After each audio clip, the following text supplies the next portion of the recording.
Jeanne d'Arc, un mythe aux multiples visages. Bergère, sainte, guerrière, héroïne nationale.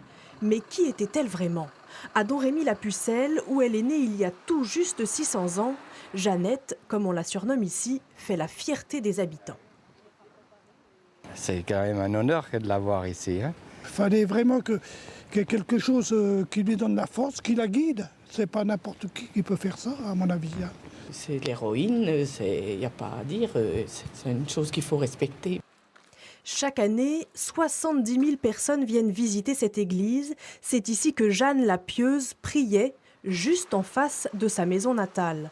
Pour cette touriste passionnée d'histoire, Jeanne d'Arc a surtout libéré Orléans des Anglais et mené le roi sur le trône. Qu'elle ait eu des voix qui étaient des voix pas toujours célestes, oui, elles étaient célestes, mais je pense qu'elles étaient aussi un petit peu terrestres. Et je pense que Jeanne d'Arc a été une meneuse d'hommes extraordinaire.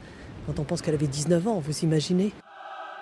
Revendiquée à la fois par l'Église, les républicains et les royalistes, Jeanne d'Arc est un personnage historique complexe que les habitants de Domrémy s'attachent à défendre. Jeanne d'Arc n'a pas à être récupérée par qui que ce soit.